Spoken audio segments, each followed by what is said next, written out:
Hoy día vamos a conversar con el profesor Noam Chomsky, el creador de la lingüística moderna y toda una autoridad en temas de opinión. Good afternoon. Thank you for accepting this conversation, Professor Chomsky. Very pleased to be with you. I would like to begin by asking you, what tendencies did you observe in the world before the pandemic, and how the coronavirus can change things as we move along? The pandemic is very serious. It'll have a terrible cost. We will ultimately escape from it, probably not completely, but enough for life to go on. We're not going to recover from the fact that as we speak, the polar ice caps are melting. Numerous other harsh consequences are developing, which do literally threaten life on Earth and many other species that we're destroying. A recent scientific article was the first one to explore human habitats over the last tens of thousands of years. Turns out we sort of know this, but it's spelled it out carefully. Humans have managed to survive in a pretty narrow range of the Earth's surface. That part of the Earth's surface is heating inexorably. They predict in their detailed analysis that if current tendencies persist, most of it will be uninhabitable in 50 years. That's huge territories. All of South Asia, much of the Middle East, large parts of Africa, plenty of other areas, including the United States, Latin America. Now, that's where we're heading if we continue on our present course. Now, at least there's some discussion of this. There's another development which is equally ominous, which is not discussed at all. It's very hard to break through. The growing threat of nuclear war. And it's been serious for most of my life, 75 years. But it's now extremely serious because the Trump administration has thrown its wrecking ball at the arms control system, the arms control regime, which has offered some security from the extreme threat that there could be a terminal nuclear war. It's dismantled the INF treaty last August.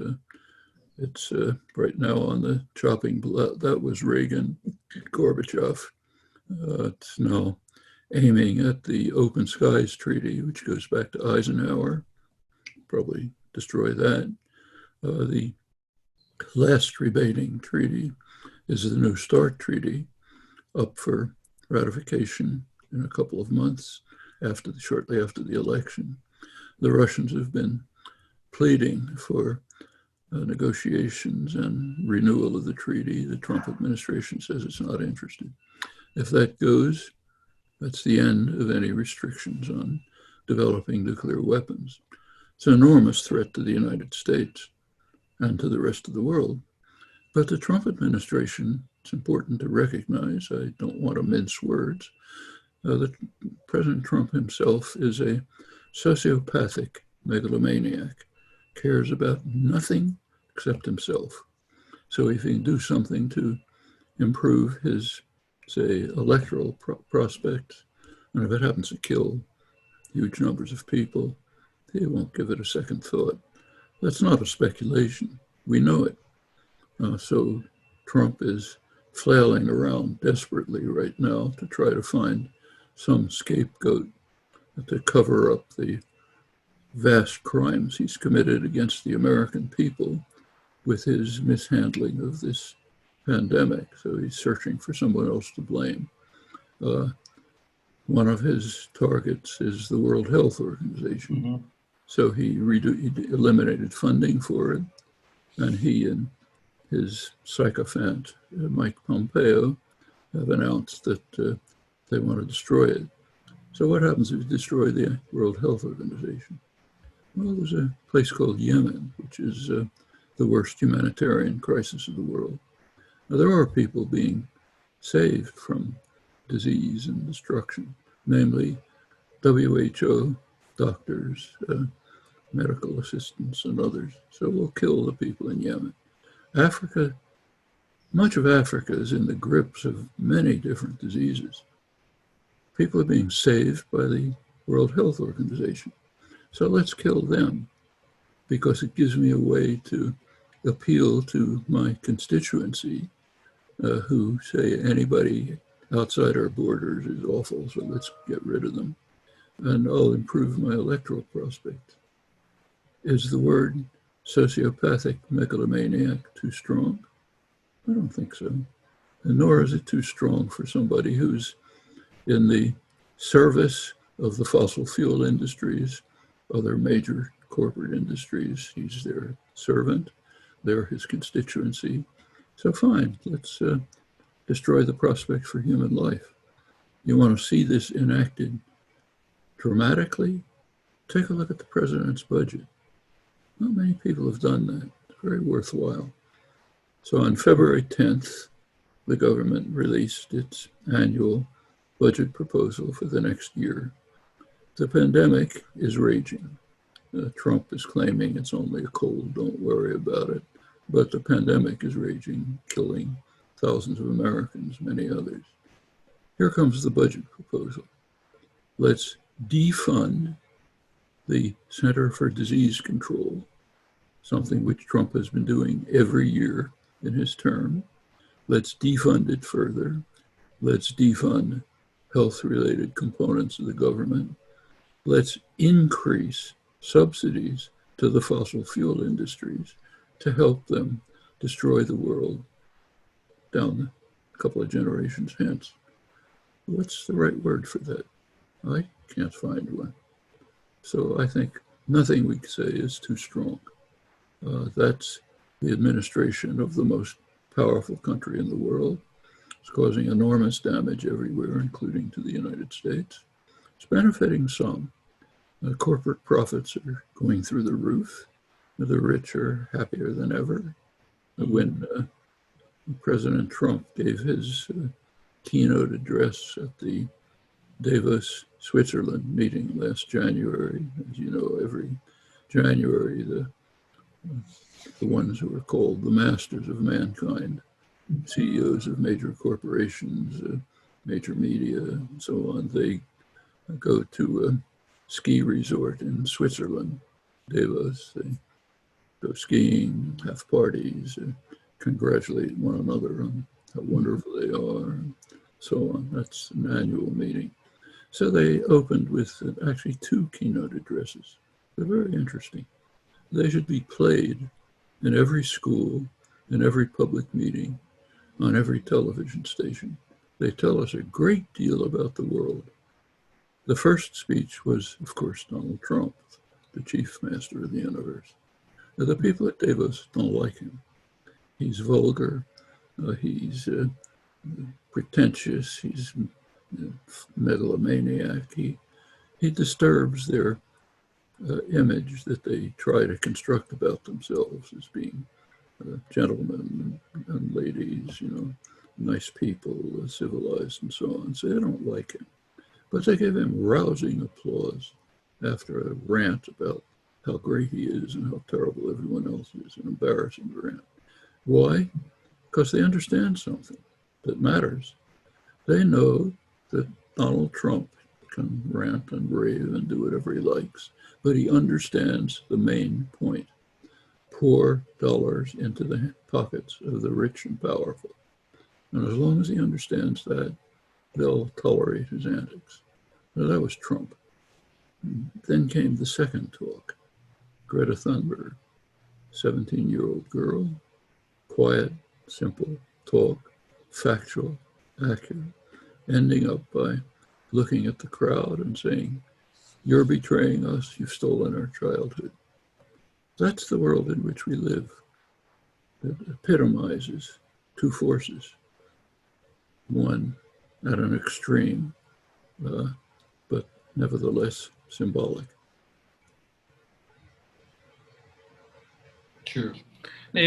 How do you think Trump's handling of the pandemic will hurt him in the November elections, and particularly this attack on the international cooperation. You have referred to the World Health Organization, but he is also attacking China and other regions of the world in his effort to minimize the impact in the United States.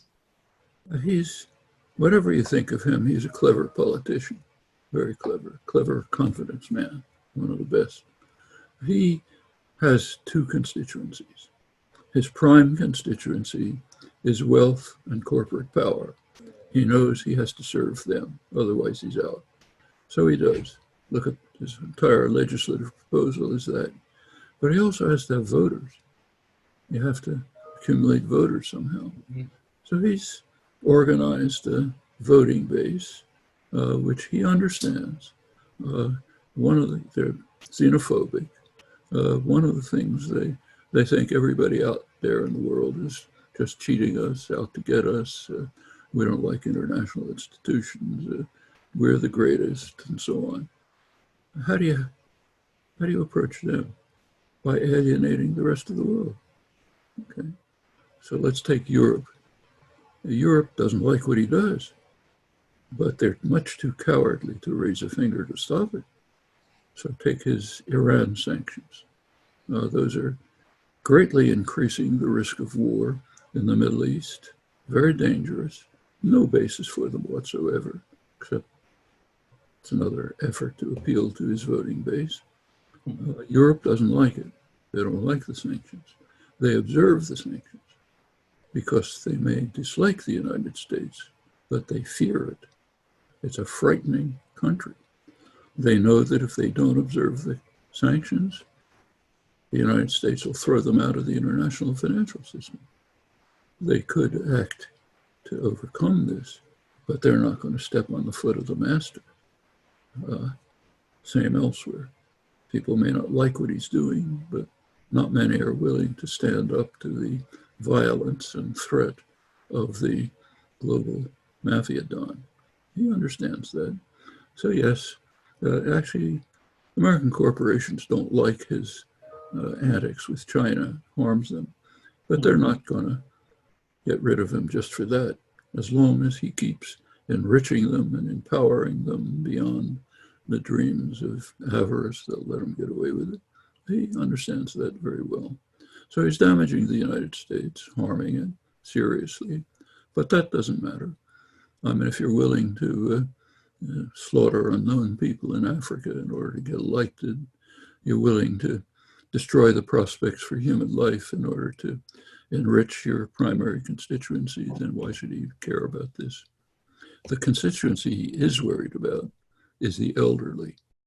His handling of the pandemic is seriously threatening elderly people. Mm-hmm. That's part of his constituency.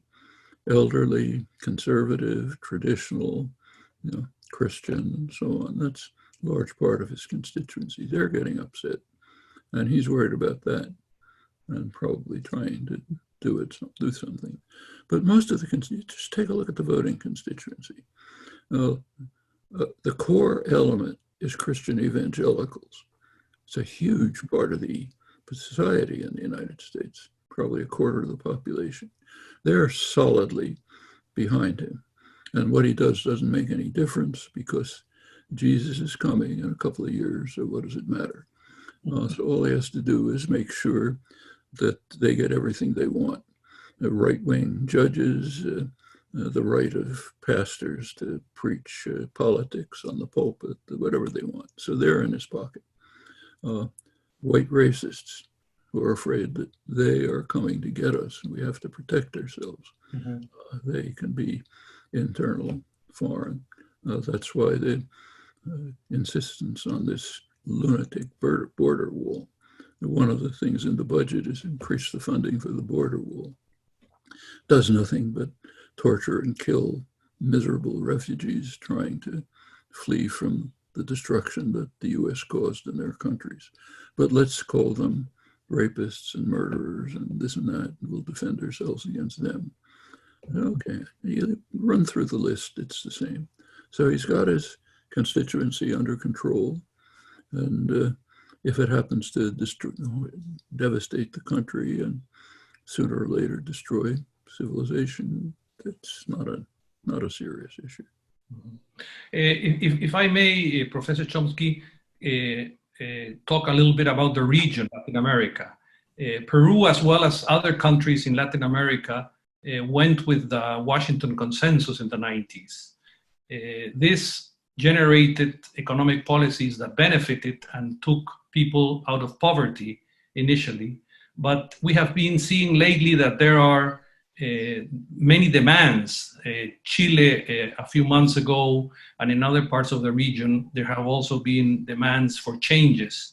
And we have very fragile democratic institutions. And during the last 10 years, the region has been exposed to much corruption in a good extent from Brazilian corporations entering into other countries and developing private construction projects. So what I would like is to ask you, how can the region attend these demands without compromising democracy? Well, by trying to empower democracy, which is very much under threat. You're correct. But it can be reconstituted. Take, say, Brazil, which was a center of corruption. Brazil, of course, had a terrible military dictatorship. It's not alone in that. Finally, it was overthrown. A few democratic elections. The World Bank, a couple of years ago, had a study of recent Brazilian economic policy.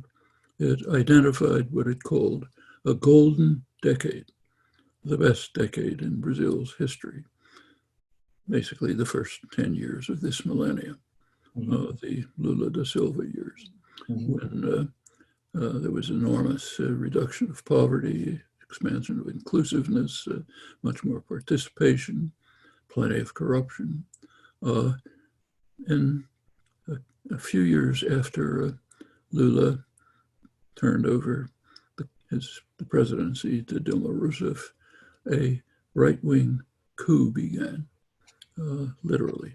Don't have to go through all the details, but it was an impeachment of Dilma Rousseff on derisory grounds. The people who impeached her were 10 times as corrupt as anything they charged to her. It was a joke. Moved back to the neoliberal programs, the Washington Consensus programs that have severely harmed the region. Then came the election, October 2018. My wife, Valeria, who's Brazilian, she and I happened to be in Brazil that month. It was very interesting to see. The right wing, the candidate who was almost certainly going to win the election was Lula again. So they had to do something with him. So he was thrown into jail on very weak charges. Now we know they're even weaker than it looked at the time. Not only that, but he was silenced. He was not allowed to speak, couldn't make a statement. Unlike a mass murderer who happens to be in jail, who could. Actually, we visited him in jail. Occasionally people get to see him.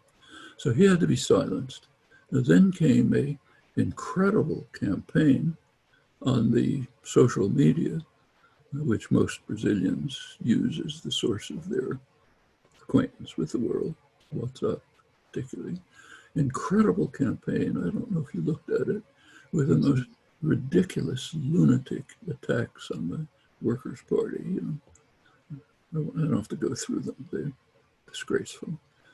Reached a lot of people we spoke to, people who benefited from Lula's policies, and they say, we got to get rid of this. So they managed to put into power actually a clone of President Trump, one of the worst in the world, who is now dismantling Brazilian democracy. I mean, he's now threatening, maybe he'll do it, to lead crowds to Brasilia to attack the parliament and the courts, because he wants to get rid of them, because they're blocking what he wants to do. So yes, we could go back, and he openly supports the dictatorship. He does criticize the dictatorship. He says it didn't go far enough. The military should have duplicated what Argentina did kill 30,000 people, then we'd be better off. So let's go back to that. Mm-hmm. So there's an attack on democracy. You can find similar things elsewhere in Latin America. You know better than I don't have to run through it. Sure. But there also are democratic forces. The question is which ones will win. You look at the media, it's a very mixed story. You have mentioned throughout your experience and in articles that ideally a market is based on informed consumers making rational choices. Can this be achieved, ideal be achieved? Well, there is a theory of the market held by economists. Mm-hmm. They don't consider it an ideal. They think they're describing what exists. The market is based on informed consumers making rational choices. That's economic theory, okay? Leave your room, turn on a television set, take a look at the ads. Are they trying to form informed consumers who make rational choices? Well, if you bother leaving the study, you discover that there's a huge industry, spends hundreds of billions of dollars a year to try to create uninformed consumers who will make irrational choices. In fact, that's a core part of the neoliberal system. A huge industry trying to make sure that you don't make rational choices because you're completely uninformed. We all know this. It's all around us all the time. Now, somehow it doesn't penetrate our talk about the wonderful market. Suppose if you had a market system, a real one, what would you see on television? So suppose Fiat wants to advertise its cars. What you would see is a brief announcement saying, here are the characteristics of the cars we have. It would be combined with a comment by one of the consumer advocacy groups, maybe Consumer Reports, saying, here's what we discovered about this car when we looked at it. Now, that would help create informed consumers who make rational choices. It's unthinkable, totally unthinkable. It's not the world in which we live. We live in a world of incredible illusions, some of them so lunatic that you can puncture them as soon as you open your eyes. Okay, if you want to talk about the world in which we do live, first of all, it's nothing like markets. The market system, for example, includes the World Trade Organization system. Mm-hmm. Its core element is highly protectionist elements, very much anti-market elements of a kind which have never existed before, which are designed to ensure huge profits for companies like the drug companies. Those are what's called TRIPS. They're called intellectual property rights. It sounds nice. What it is extraordinary patent arrangements, which mean that they can charge 1,000 times as much as it costs to produce a desperately needed drug, okay? Which they do. That's why people can't get the drugs they need. It's worse in the United States than elsewhere because the US tends to be more business-oriented than other societies. This is a big thing in the pandemic case. If the main companies are demanding that if you use any of their drugs, you got to pay them some extraordinary profits and observe their patent rights. It's kind of interesting that the US government, since Reagan, which has been leading the way on this, is violating US law. US law demands that the government ensure that drugs be available at reasonable prices if the government has taken any part in their development. Well, the government takes a huge part, the overwhelming part in the development of everything. That's called free market. The government refuses to do that. They violate the laws in order to ensure that drugs will be priced way out of sight. That's also part of the world in which we live in. Do you see the economics profession talking about it, or the media, or anywhere else? It's right in front of us. You can look it up. It's Bayh-Dole Act of 1980, which There's much more. If we want to look at the real world, we stop believing in the nonsense about markets. Yes, they're there. There's an element of markets around, but there's huge government intervention in the interests of the people who basically dominate the government. Not surprising.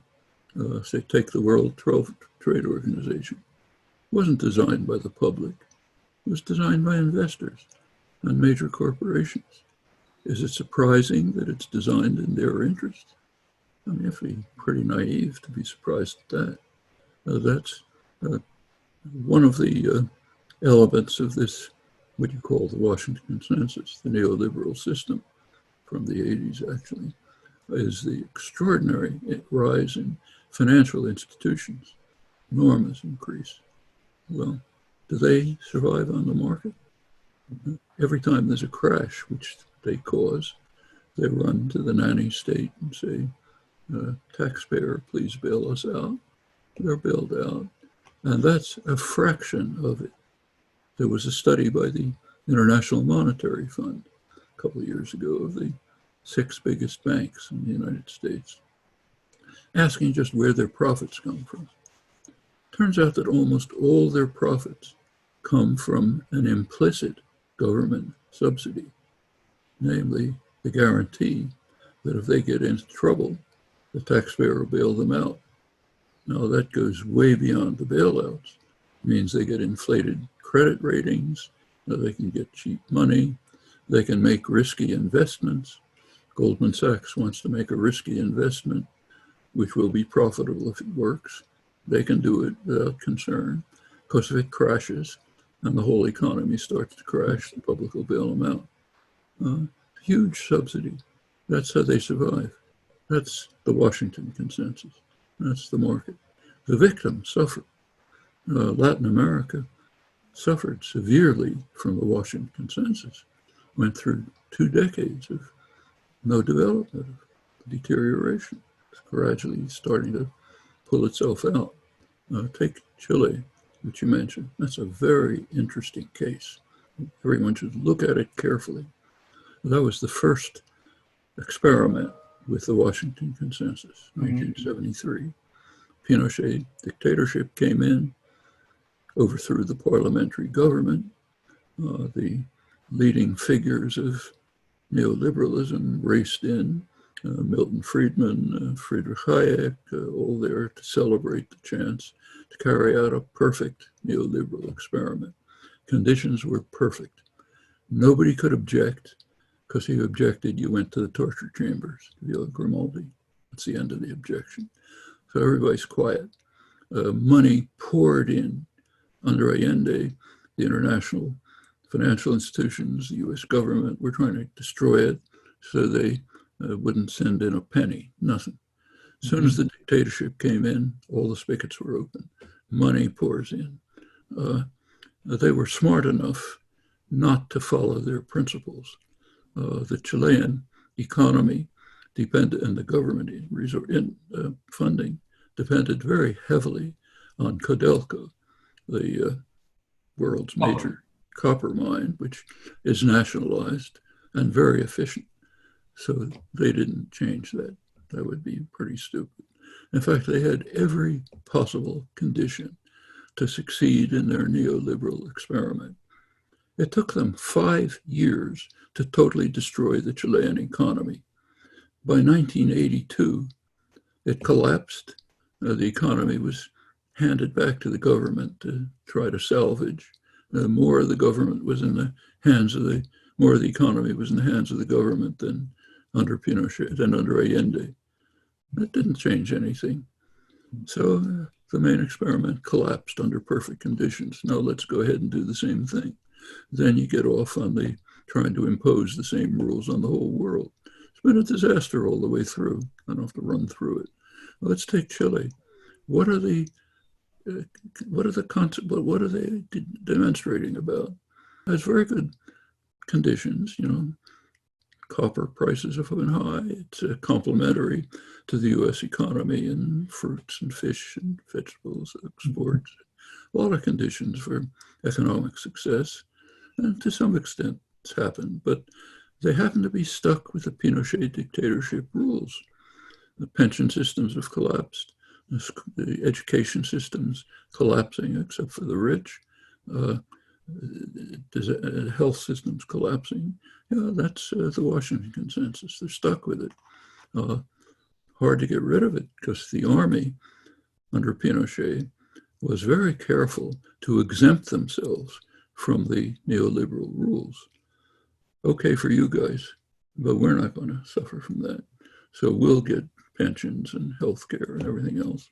And what the army will do with popular uprisings, well, you got plenty of experience with that in Peru. I don't have to talk about it. But the fact is that we do have choices. And none of this is natural law. It can all be changed. You have been a lucid observer of many events, world events, since the Spanish Civil War.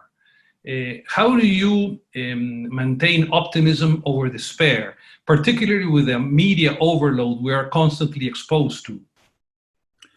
Well, let's take the Spanish Civil War. It's one of the experiences of my childhood. Yes. I can well remember the Franco general, who close companion of Franco, who announced in 1936 that our slogan is down with intelligence, forward with death. Okay, not a bad slogan for the Trump administration, but it was horrible. The post-Franco era was horrible. It did end. I was there not many years after the fall of Franco, happened to be attending a international conference in Madrid, happened to cover May. It fell on May Day. On May Day, I had two choices of which demonstration to take part in, huge demonstrations. The CNT had two demonstrations, major ones. Well, unfortunately, that democratic uprising has declined, but it's still there. The world's improved quite a lot since my childhood. My childhood remembers the early 30s. I was born in 1928. Germany at the time was regarded as the most civilized country in the world, leading democracy, the peak of Western civilization in the arts, sciences, philosophy. The Nazi Party got 3% of the vote, 1928. The next free election was 1932. Nazi Party was the dominant party. Mm-hmm. Then it goes on. We don't have to talk about it. Germany went from being the most civilized country in the world to being the most vicious, hideous country in human history. Then it changed. 10 years later, it's back. Not perfect, but respectable country in many ways. The United States at the time was in a deep depression. The labor movement had been crushed. There was no opposition. Depression was 1929. Nothing was done. I remember as a child going with my father to a bank where he was trying to get a couple of dollars to get by. They weren't giving any, couldn't get anything. My family was first generation immigrants, unemployed working people, looked pretty grim. By the mid-30s, it had changed. The CIO began to organize, carrying out the labor movement, reconstructed. It had been crushed in the 20s, went on. There was a supportive administration. It went on to develop social democratic policies, made a big difference. They lasted pretty much until Reagan. Then they've been slowly dismantled. It's the reaction. But overall, the country is much more civilized than it was. And that's true around the world. It's true of Europe, true of Latin America. Many things that were considered normal when I was a child are considered unspeakable today. Those were the depths of human history in many ways. But there was recovery, not for gifts. They weren't gifts from anybody. They were the results of tough struggle and popular struggle, which succeeded. And the same is going on right in front of our eyes. Now let's take the Democratic Party. It's nothing much. I spend most of my life criticizing it. But it's shifting to the left. You take a look at its official program, read the program, farther to the left than any program since Roosevelt. It's not because that's what Joe Biden wants. It's not because that's what the Democratic National Committee wants. It's because of the people banging on their doors. There's been a lot of activism and pressure, a lot of it under the kind of mantle of the Sanders campaign, but a lot more. And the government has to respond. Okay, that can go on. All of those things are reasons for optimism. Very good, Professor. I do not want to take more of your time. I really appreciate. Would you like to say a few words to the young people in Latin America that will probably listen to this with very much interest? Well, I think you should have a sense of history. It's easier when you're older, but you can do it when you're younger too.